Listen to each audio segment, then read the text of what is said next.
Hello, and thank you for joining me for today's episode of Big Ideas in Eating Disorders. In this series, we hear from people in the field of eating disorders who share with us their personal, professional journeys, their experiences, reflections, their ideas that never quite get represented in this way in standard academic conferences or publications. Today's episode is part of a special series focused on the proposed diagnosis of terminal anorexia nervosa. I'm Kathy Pike, clinical psychologist and professor at Columbia University, and I am really delighted to be joined today by Rachel Rattenni, who is a graduate student at Johns Hopkins Bloomberg School of Public Health. She also has a master's degree in bioethics from Columbia University, and Rachel has her own lived experience of an eating disorder. All of these pieces, her lived experience and her formal studies, have informed the ideas that she's going to share with us today about the proposed diagnosis of terminal anorexia nervosa. Rachel, thanks for joining us. Thank you for having me. So, Rachel, I think we should start with a little bit about your own story as it relates to the conversation today. Let's begin there. Sure. So I kind of grew up dieting. I don't really remember a time when I wasn't trying to manipulate my food in some way. Like my first diet was at 5. But it was more like an intention to diet than actually changing my eating because it was the 90s and I thought, like I would be fat-free, but didn't really know what that meant. Mm-hmm. But like controlling my appetite has been like a lifelong project. That said, I didn't really develop an eating disorder in any like clinical sense until I was older. I was about 21 and in college. And I'm 32 now. So early on, the diagnosis was bulimia, and I tried a bunch of different treatment, day treatment, um, meal support groups, partial hospitalization, residential, outpatient. And eventually the diagnosis changed to anorexia, but it really felt like the same disorder the whole time. And I was feeling really discouraged in typical, standard eating disorder treatment. So I eventually sought out a harm reduction approach and did that for many years. And ultimately in 2021 or 2022, I was in a clinical trial at Johns Hopkins that really changed things for me. But now my life is very different, but I still like hold on to a lot of the harm reduction principles that I had picked up earlier. Can you share with us, what does harm reduction mean? How is that different from what we think of as the standard treatment interventions for eating disorders? Sure. So in my experience, standard treatment was very behavioral and really focused on changing eating patterns and behaviors around food and, eventually changing weight. And with harm reduction, we kind of took changing my eating behaviors and changing my body off the table. So really just focused on like me feeling better and having a better quality of life, because I was really quite miserable at the time. Mm-hmm. And relationships were falling apart, friendships, I couldn't really work. It like took all of my energy to go to a few classes. And we just really focused on those other areas. Mm-hmm. Treatment interventions are typically designed, right, to help somebody who presents with a certain clinical presentation to recover from those clinical symptoms that make up this disorder. And the idea is that as the individual recovers from those core symptoms, other aspects of their lives will also move with them and be part of the recovery process. As you say, with harm reduction, you take the symptom recovery or symptom cure off the table and say, okay, let's focus on these other issues and let's reduce the harm of these behaviors to the other parts of your life that matter. And as a clinician, um, it seems like a stark contrast when we say it. In practice, it's probably, in many cases, more of a blend in the course of recovery than actually being black and white. But what you're describing is when you move to a true harm reduction position, there's a relief that comes from not having to work so hard on resolving some eating disorder symptom, right? How do I know as a clinician if I'm doing the right thing for you at that point? What would you say? How did you know that was the right thing for you at that time? And what would you say to a clinician around figuring out, when is that the right sort of decision point? Yeah, it's a tough question. So I, was in some version of like a standard type of treatment for about 2 years. And I had felt pretty early on that it maybe wasn't the kind of treatment that I wanted. Things in particular, like keeping a food log, made me feel even more obsessed. And, counting calories wasn't an issue for me until I had to literally write down everything I was eating. Mm-hmm. Um, and then that took a while to resolve. Um, and, going over a plan each week of like, let's try to cut down the binging and purging, or let's try to like eat X, Y, and Z in this time frame. Um, it made it feel kind of like a class that I was failing. Mm-hmm. And appointments started to feel really demoralizing. Um, so that's really how I knew it wasn't um, that kind of approach just wasn't going to help me, at least not at that point. And I Mm-hmm. don't necessarily regret that time because I think it's possible that, everyone might even need behavioral treatment for an eating disorder at some point. And it certainly gave me some of the tools I needed later on. Um, but at the time, I was just like feeling worse and worse. So I knew I needed to do something different. Yeah. So I think it's really important what you say, that you need different things at different points in time. Trusting yourself, communicating that to your clinician, your therapist, is so essential. And being prepared to continue to be a thoughtful observer of what's working and what's not, and what's helping you move forward and what's not.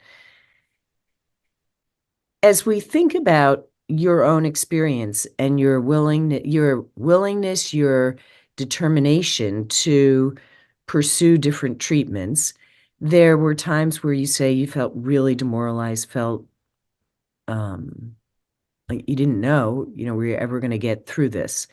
Mhm. So, as we move towards this discussion and the proposed diagnosis of terminal anorexia nervosa, as someone who's lived with an eating disorder that can be so difficult, and where the light at the end of the tunnel can be very dim, when you first learned about this proposed diagnosis, what was your reaction?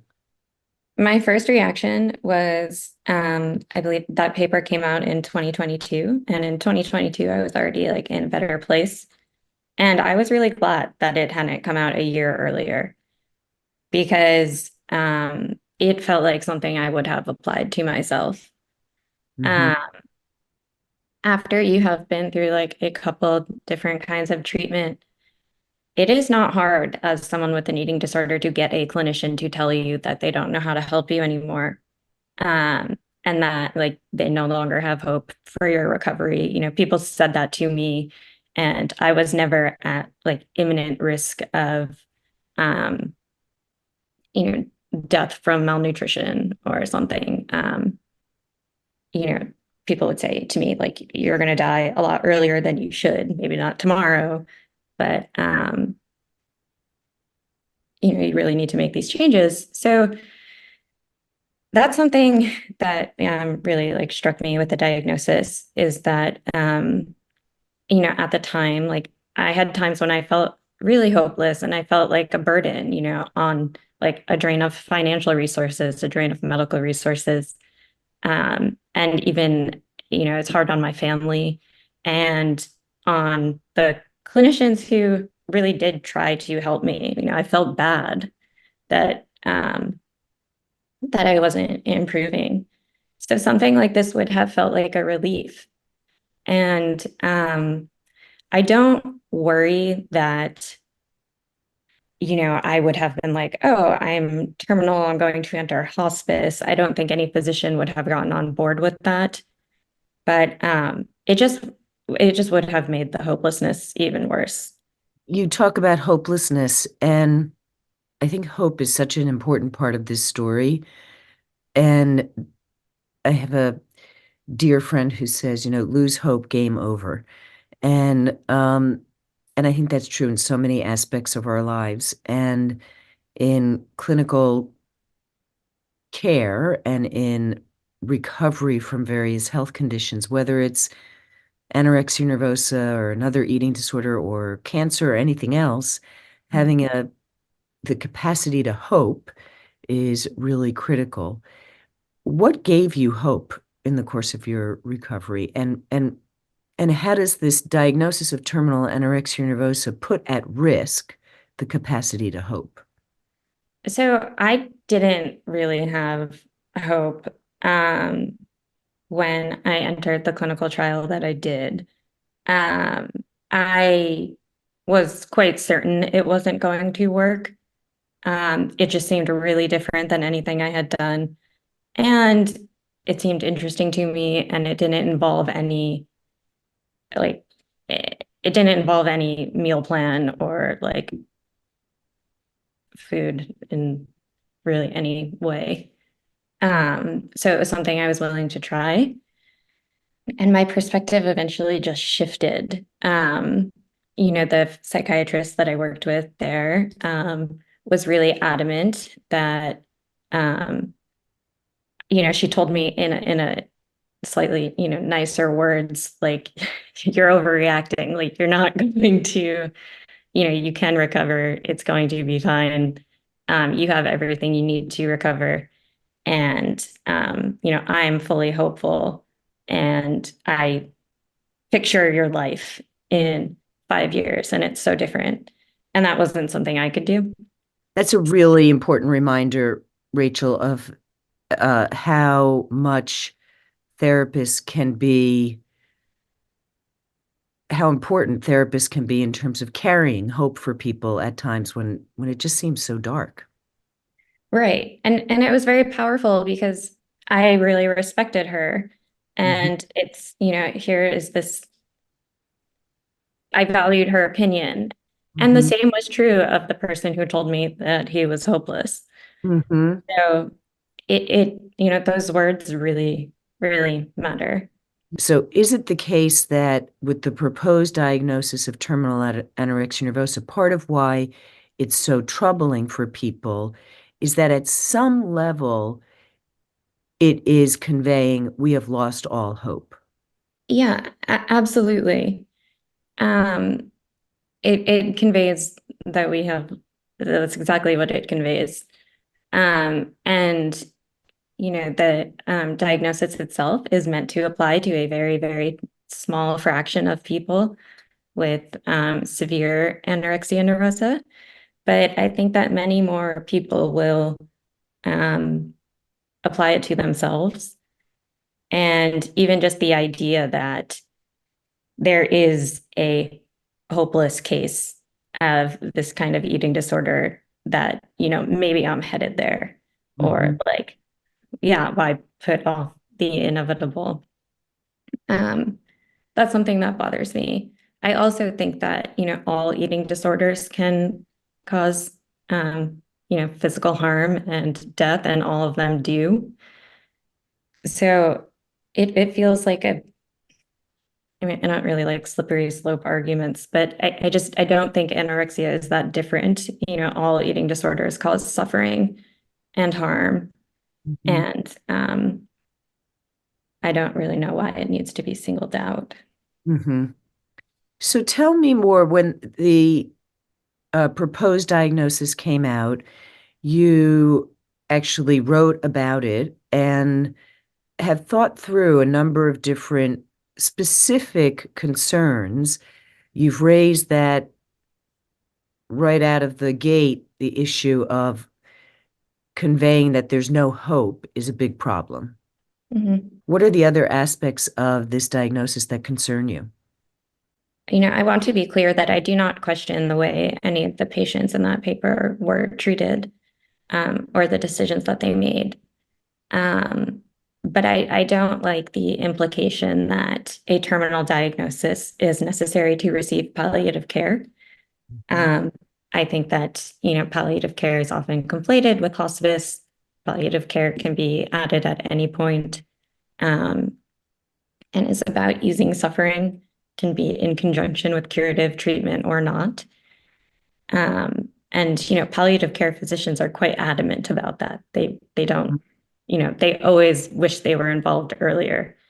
Mhm. Um, So let's and just clarify that for the larger conversation, because you're absolutely right. This is a big issue in healthcare generally, that palliative care gets conflated with end of life care. And Mhm, again, palliative care is about easing the suffering at any point in the course of a health condition, right? So you could receive palliative care for a chronic condition because it's about reducing the negative implications and enhancing quality of life. Similar principles to the model of harm reduction, mhm, which can happen at any point.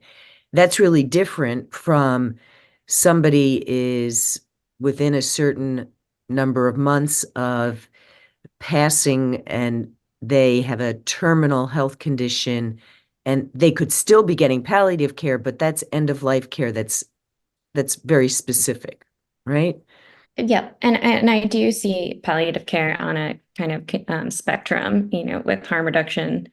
Um, and the authors of this paper, I think it was in one of the follow-ups, they were talking about how, these criteria were necessary for palliative care physicians to know how to handle people with severe eating disorders.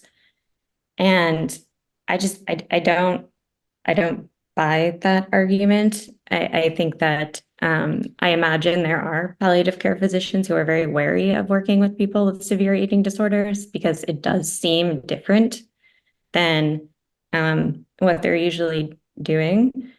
But I imagine that that is more a function of eating disorders being viewed as kind of niche within the medical field than it is a function of there not being a terminal diagnosis. So that's one thing. Another, something that I appreciated that the authors pointed out was that, part of their aim was to consider what patients actually wanted and, what their goals of care were, and respecting that their goals might be different than the clinicians who are working with them. And I think those are really important points, but I don't think that someone with an eating disorder should have to get to the point where the clinicians treating them are debating whether or not they are terminal to have those conversations and to take their goals seriously. So elaborate on that. What are you, when should, I'm saying it a little bit rhetorically, but it seems so obvious, right? That when you say that to me, of course, the patient's, the individual's treatment goals or treatment aspirations or recovery goals should be part of the story from the beginning. But because we're having this conversation, it means they're not always. So tell me more about your experience of that and um, what you're leaning into here?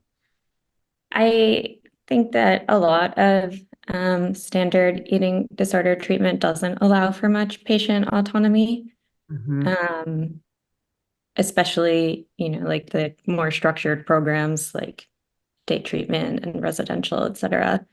Um, there's this kind of idea in eating disorder treatment that malnutrition, however that looks for someone, must be um, reversed before any meaningful psychological change can occur.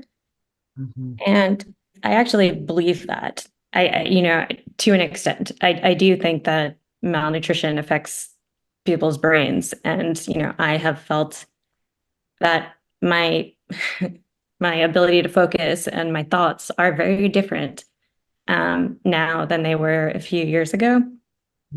That said, it's hard to overstate how devastating that is to hear when you aren't sure that you will ever fully recover. Mm-hmm. Um, because it makes it seem like there isn't really another option. Mm-hmm. One of the first specialists I worked with told me pretty early on, she gave me a number and, she's like, if you get below this, I can't work with you anymore. And it's hard to hear. And, I understand to an extent, maybe that's not the kind of work that she wanted to do clinically, and that's okay. But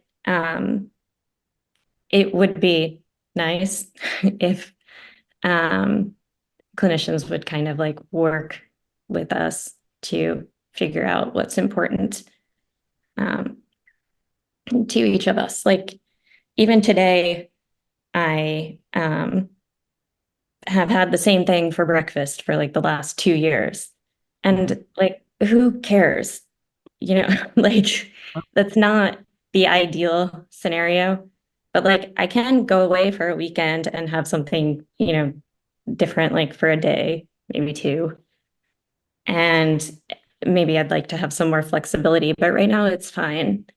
Mm-hmm. Um, so it's small things like that. Yeah, I've often thought as a clinician and working with lots of individuals who've had various eating disorders, including anorexia nervosa, that there are times where we run the risk as clinicians of setting up this virtuous ideal for our patients with anorexia nervosa that is a reaction to how off track they seem to be.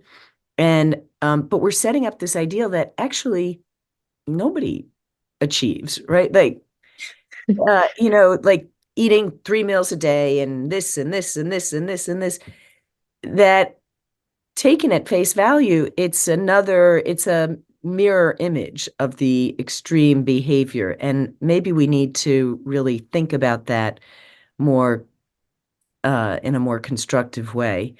Yeah, who cares if you eat the same breakfast every day, if that's working Yeah. for you? Right. Right, Yeah. right.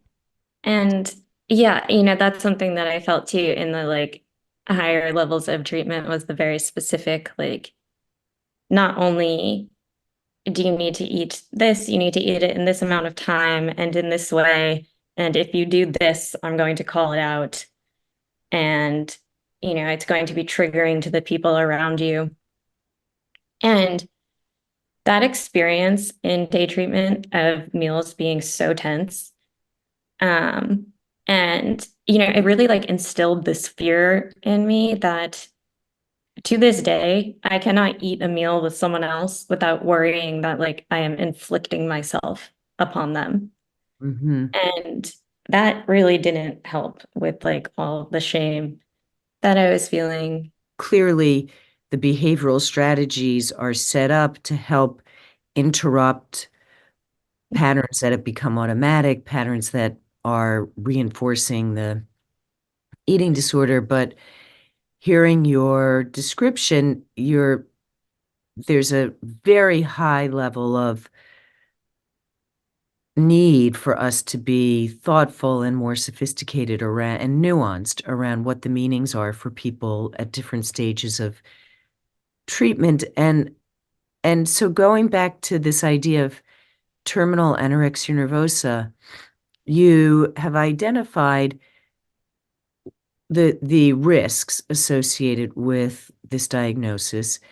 Um, do you think that do we know enough, or based on your own experience, based on the research you've done, is there such a thing? And are we able to define terminal anorexia nervosa? Are the criteria that they put forward specifically problematic or useful or partially correct, partially incorrect? What do you think specifically about the proposed criteria? Some people unfortunately will, um, maybe not recover from their eating disorders. But I don't think that we can say with any certainty, like who's terminal and who isn't. And I think the criteria put forth are not very challenging to meet. Um, I've met a lot of people with eating disorders that have not thought they would ever recover. And like I said, I was certain. Um, I was just wrong. So, I guess I wonder, with the potential to cause so much harm, what is the benefit of this diagnosis? Mhm. Um, if people with eating disorders had an easier time accessing care and accessing, palliative care was not so difficult for the patients described in this case series, this diagnosis wouldn't have been necessary. Mhm. And I think there's a way to get to that without it. So from your perspective, you think that we don't know who actually is going to die from this disorder, because you know people who met the criteria put forward for terminal anorexia who are alive and thriving today. So Mhm. clearly they didn't have a terminal case. And if the intent is that this diagnosis would increase a certain kind of access to care, if that's the idea, you're saying it's really not necessary. Is that right? Yes, and I really, value expertise.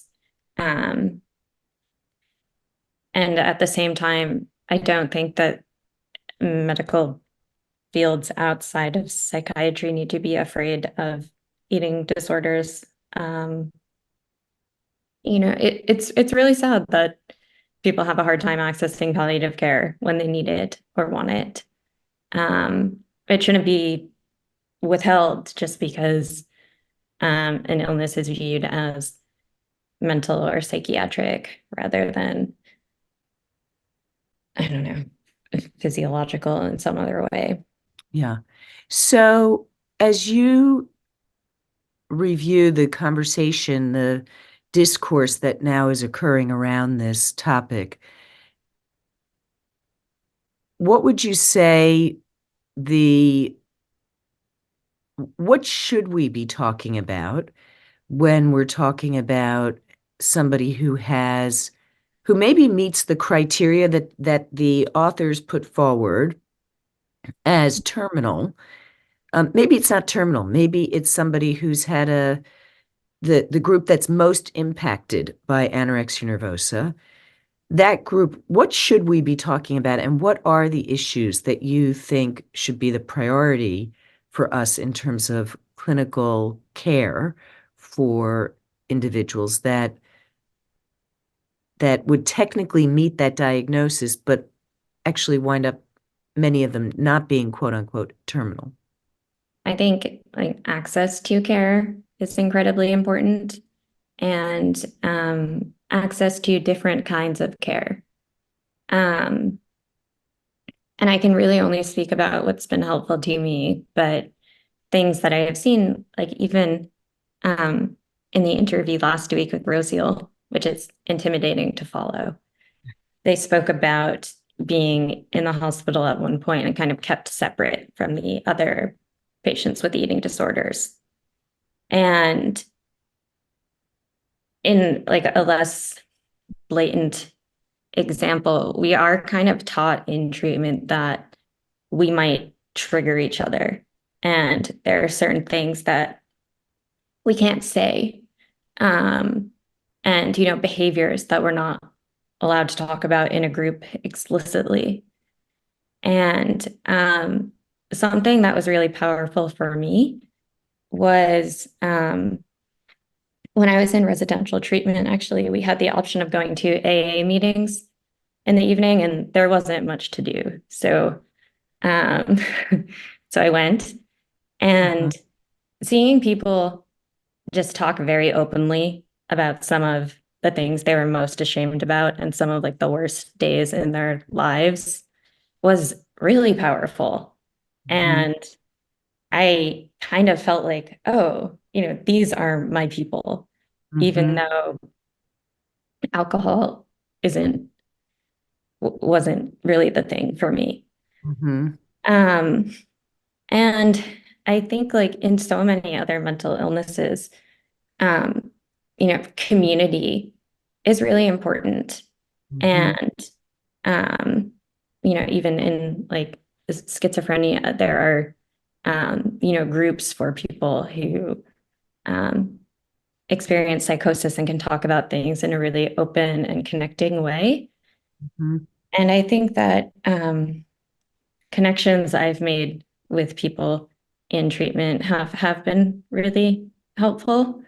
Um, and I wish that there was a space for that kind of connection. Mhm. And, not having to fear that you're going to say the wrong thing. Mhm. I think that would be powerful. Uh-huh.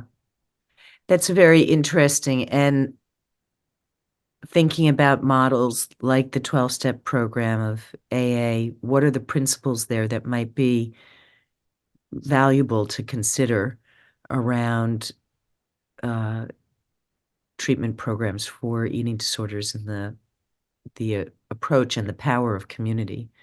Right. Obviously, like an abstinence model isn't going to work for eating Right. disorders. Right. But that said, there are things to learn from other fields and other areas of mental health. Anything else that you um, want to share about this proposed diagnosis and maybe where the field, from your perspective, how can we grow as a field? What are the questions we need to be asking to address this proposed diagnosis more competently? I think that we need to ask what the diagnosis is trying to achieve and come up with some other ways to achieve that. Um, and I imagine that that will involve a really careful consideration of access to care Mhm. um, and access to care of someone's choice. Your comment is really interesting to me because the idea that we have to control what is being said and certain things are off the table, certain things are prohibited from conversation. In my experience from the clinical services side, it's always been around what trying to set parameters that we think are going to help people in their recovery. But it's interesting to hear your comments because there's a certain hubris about that, and a certain opportunity is what you're saying, the opportunity to hear further from people who are in this on this journey, how to define that space that you share for conversation. Right. Especially about around binging and purging. I had so much shame. And when I got to treatment, I was like, I haven't had an honest conversation in months. Mm-hmm. And yeah, like I couldn't really have it there either. Mm-hmm. And I do understand, not wanting to trigger someone or give someone an idea. I just think that often by the time like we get to intensive treatment, we've kind of heard all of the things already and, seen images, at least even online, of people who are like quote unquote sicker than we are. And it can be so powerful to see someone improve in front of your eyes. Mm-hmm. That really instilled hope for change for me. Thank you, Rachel. Your thoughtfulness about your own journey and the understanding the intent, perhaps, of terminal anorexia nervosa, but the problems and limitations that it presents from your perspective is really valuable in adding to the discourse and really helping to move the field forward so that we can collectively, hearing from people with lived experience from the beginning, shape interventions, treatments that really do improve quality of life. And for many will mean full recovery, but others will mean living with certain aspects of the eating disorder, but with a high quality of life. And really appreciate your thoughtfulness in adding to this conversation. Thank you so much. Thanks.